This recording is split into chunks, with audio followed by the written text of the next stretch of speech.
Lakas ng hangin.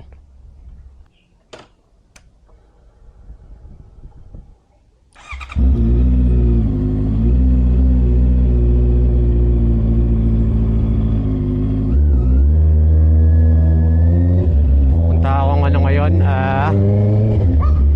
Marikina. Birthday nung isa naming kaibigan. Kababata din namin sa Pandakan, pero doon na siya sa Marikina nakabili ng bahay. Yung mga kasama ko nung nagpuntang Bulacan nung nakaraan yun. Kami rin magkakasama ngayon. Kami naman lagi yung magkakasama. Papagas na pula muna ako dito sa Petron dito. Wala na ako din kasi 2 hours. Malayo-layo rin yung Marikina 36 kilometers. Diretso na mag-uwi. Sana konti lang pila para makaalis din agad. Ayan, konti lang. Nice. Gas muna tayo dito. XCS kuya, full tank. Okay na, go na ulit. Diretso na to hanggang Marikina. Sa lahat ng na oras ng araw na biyahe, ito pinaka gusto ko Parang between 4 to 6 p.m. yung golden hour na tinatawag. Tangina, so super ganda ng timpla nung pagkadilaw nung araw sa paligid Parang ang warm lang sa pakiramdam.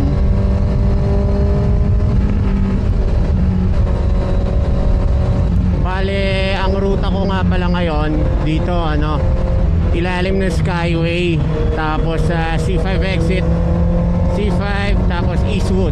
Bali yan. Disclaimer, kung ano yung status ng traffic na makikita nyo ngayon, this is taken on 5 p.m. ng Sunday afternoon. So huwag kayong mag-expect na ganito lagi yung status ng flow ng traffic, lalo na sa C5 mamaya. Ang ganda, tangina. Iba yung yung warmth sa feeling Dito na ako sa may ngayon, exit na C5.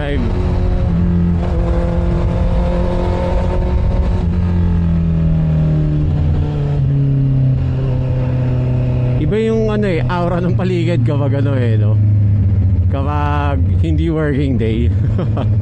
Iba pala yung pakiramdam ng dadaan dito sa C5 na alam mong hindi ka papasok ng trabaho. Dito kasi ako lagi dumadaan pag papasok ng trabaho Parang alam mong anxious ka na feeling na inaantok, na tinatamad. Pero pag yung alam mong for other things, okay rin nakaka-relax.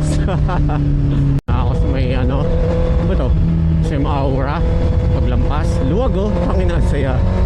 Ito pala buhay dito pag walang pasok, tangina. Pero yung yung alog ng kalsada standard na yun okay na rin. Gusto ko sana sabihin nakaka-relax yung drive kasi walang sasakyan, pero hindi takina, hindi ko may stress sa lubak ng kalsada takina. Dito na, boundary na ng Pasig. Ganda ng talaga ganda talaga ng golden sunset yung parang nag-aagaw yung yung dilim tsaka yung liwanag ng sunset sa mga building. Tapos yung mga building na lang yung nakukulayan kasi sila lang yung mataas Muntik na pumesto sa kanan. Naalala ko hindi nga pala ako papasok ng office na. Dito na lang kasi yung office ko yan dyan bago mag Petron. So diretso ako ngayon na ako sa may yata Eastwood na ata parang malapit na dito. Ayan yung mga building na yan.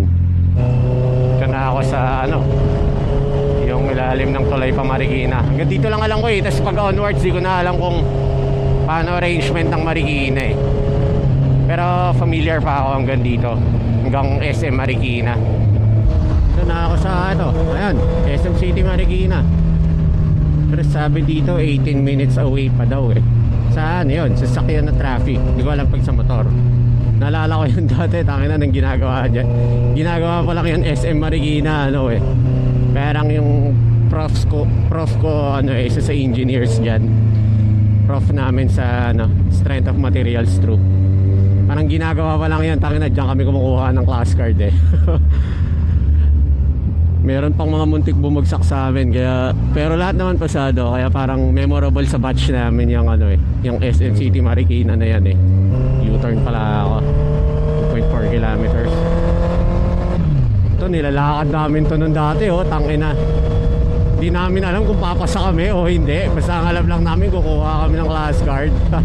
Parang sarap tuloy dumiretso Marilaki. Marilaki night ride. U-turn na pala tayo dito, next U-turn. Hindi ko alam kung anong lugar to eh, pero alam ko sikat ng lugar na to eh. Yun, Cainta. Ayan, may kaklase pala ako na papunta dyan, kaya sabi ko parang familiar. U-turn tayo dito. So tangina, hindi ko na alam tong lugar na to. Talagang totally new sa akin. Ngayon lang ako tungtong dito. Di pa nga eh, nakakangat pa yun pa ako eh, pero first time ko nakapunta rito. Explore ba? Dito na ako sa may, sabi dito sa maps ano eh, Sumulong Highway. Naririnig ko lang to eh, pero ano, hindi ko alam kung ano yung specific na meron dito, bakit ko naririnig, pero lagi ko siya naririnig eh. May Uniqlo pa oh, okay oh. Ganda rin na itong building na to. Hindi ko alam kung ano, pero ang ganda ng design ha. Kaliwa tayo dito sa ito, Katipunan Extension. 5 minutes na lang eh, doon na daw ako eh.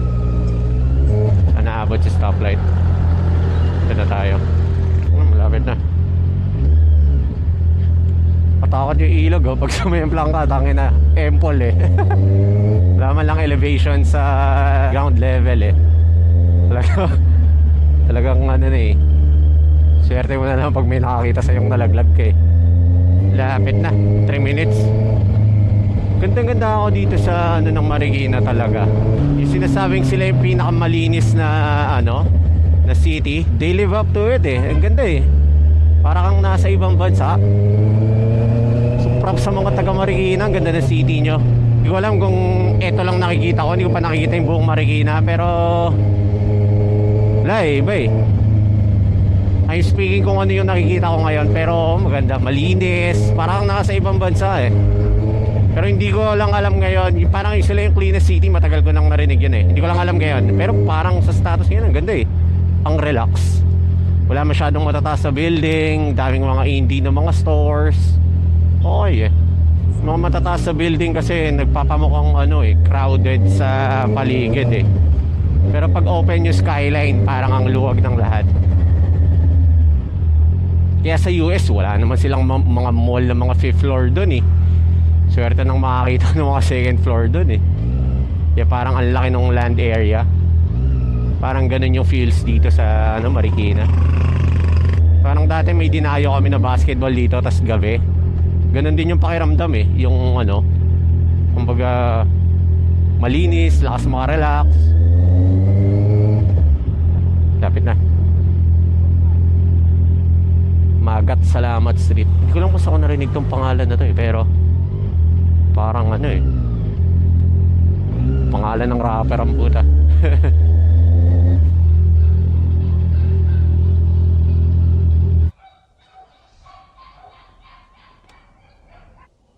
Dito ako tin, tapat.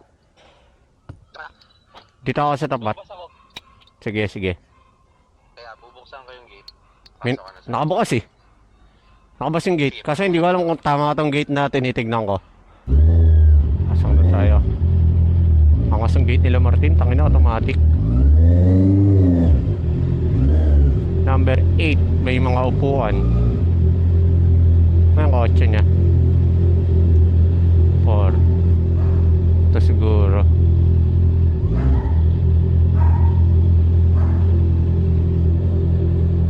Ito.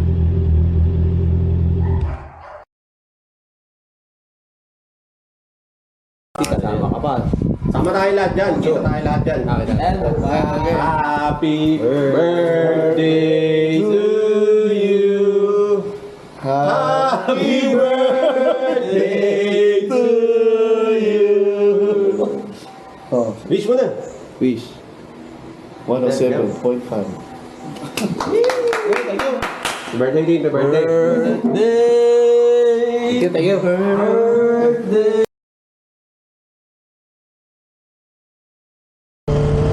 So ngayon, uwian na rin. Celebrate lang konti ng birthday ni Martin. Ganda na lirot ako. Suwabe na nga Marcos Highway paggabi.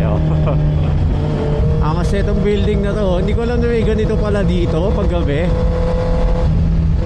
Ang ganda rin eh, oh. Stand out siya. Parang drawing, takina ang galing. Tapos ang dilim ng paligid. Ganda oh. Kala ko sa may Rockwell lang may ganyan. Panalo? Ano kayang lugar yan?